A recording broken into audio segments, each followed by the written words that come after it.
Hi, church. I hope you had a wonderful Christmas. I'm looking forward to seeing many of you on Sunday, and those that won't be back in town yet, I'm looking forward to seeing you soon. Thank you for taking this time to share with me, and I really mean that. I know that this is a busy season, and finding 10 or 12 minutes to set aside and just listen to somebody share their heart isn't really always an easy thing to do, so thank you for doing it. I'm really addressing two things with this video. One very specific, but also then something else that's much more broad. I'll start with the specific. A small number of people over the last several months have voiced their desire for us to go back to our two-service schedule on Sundays. More have actually expressed their desire for us to stay with the one-service schedule. But it's something I have prayed about a lot. And in the praying and thinking, some things become very clear. And many of these are things we've talked about in-house as a staff for years. There are some good things about the two-service schedule. For instance, some people just simply like to have that early Sunday morning service option. It works better with their schedule. They like to have an early start on their day. Others really prefer to have that late one. It works better for their schedule to not have to plan early things. They can always have that 11 o'clock option available to them. Secondly, that two-service schedule allows our most faithful children's ministry volunteers to finally get in on a service. Instead of just coming to serve, they have the freedom to serve in a service, but they also have the freedom to come and enjoy a service and be ministered to.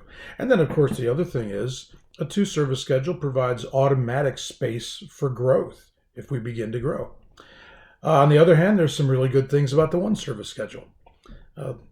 For starters, the entire church family gets to be together every week.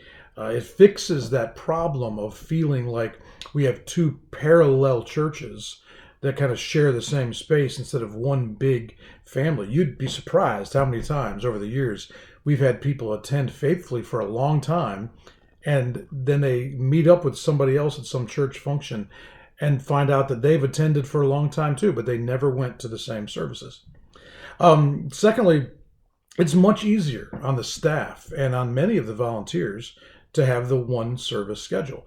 For instance, for you to have a 9 a.m. option on Sunday morning means that I and some of the other staff and several volunteers have to be here around 7 o'clock in the morning. So it's a lot easier on us.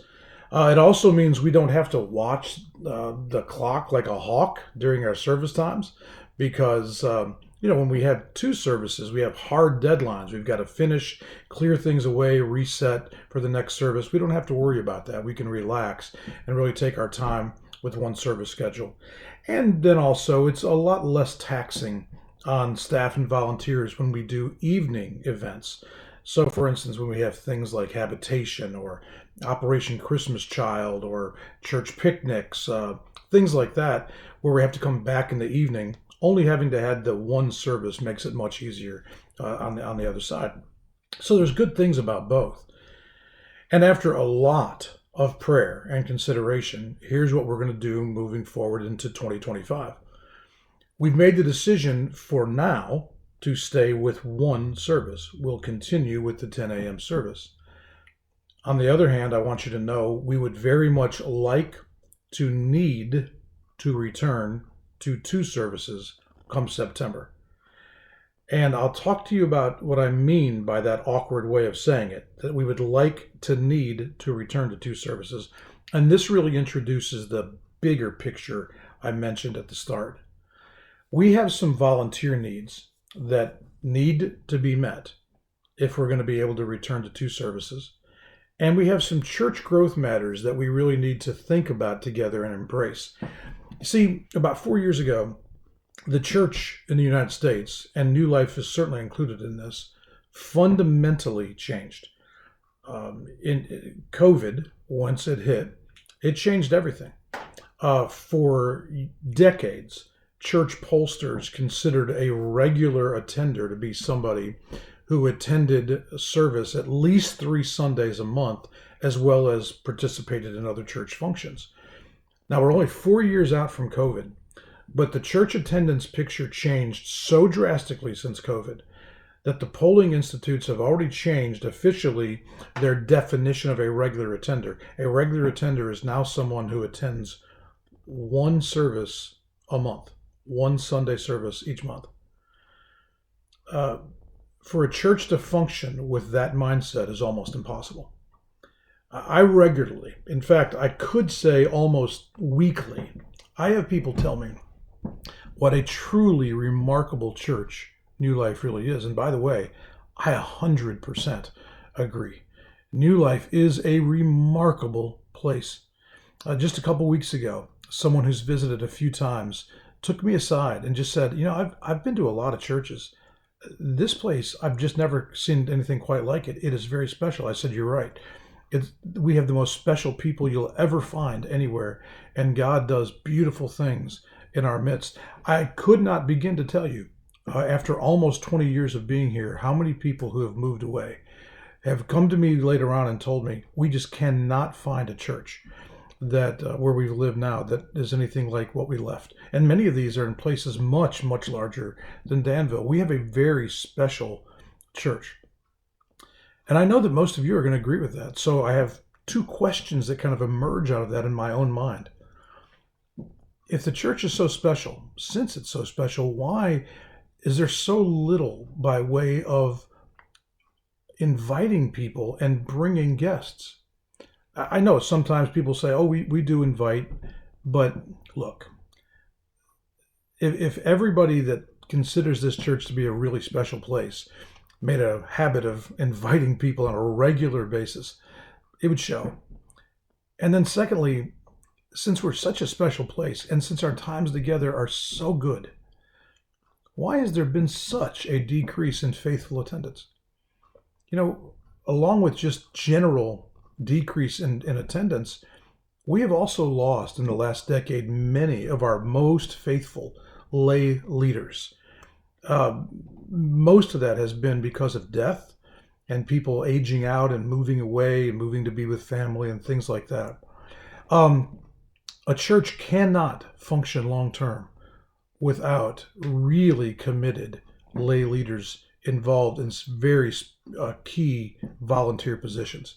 We used to have a top-notch children's ministry that ran 2 services every Sunday and once a month operated a big, many of you remember it, a big, outstanding family program.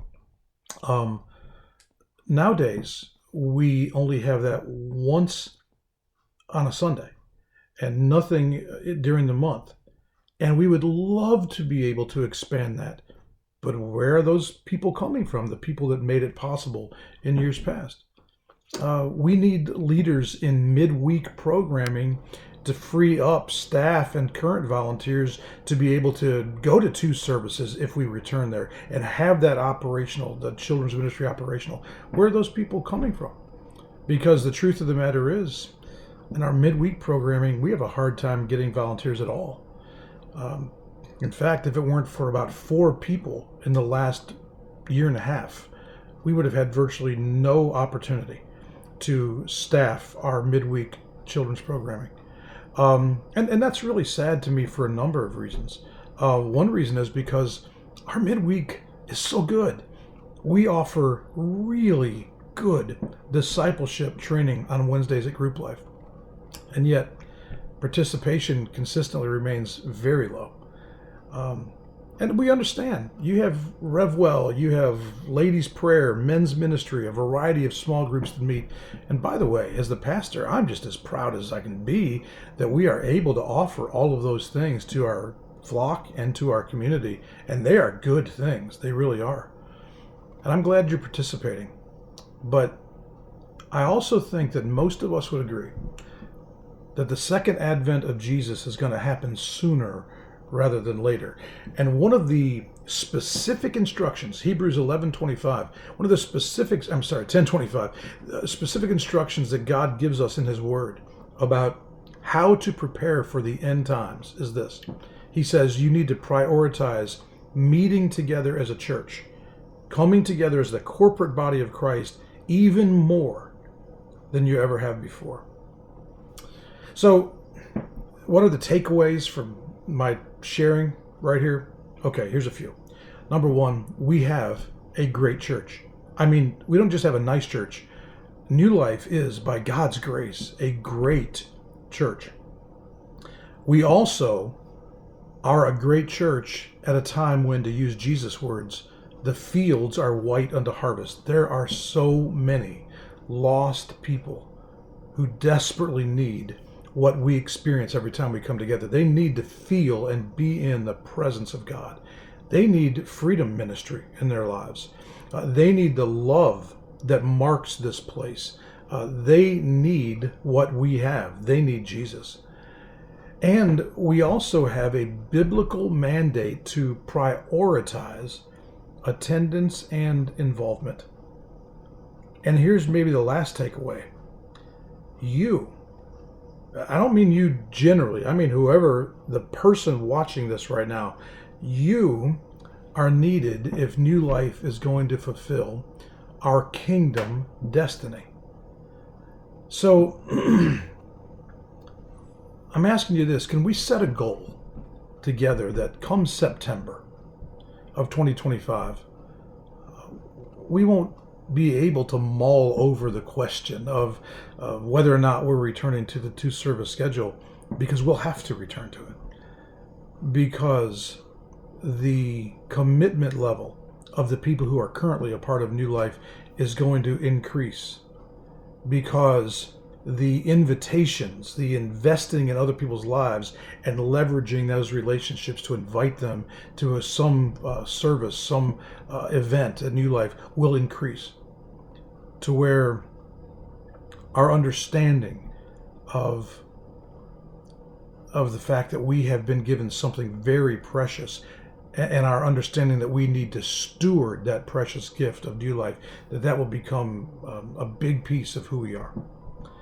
So, thank you for taking time on this. Thank you for listening with your heart, not just your ears. I love you very much, and I'm looking forward, truly, to a great new year at New Life.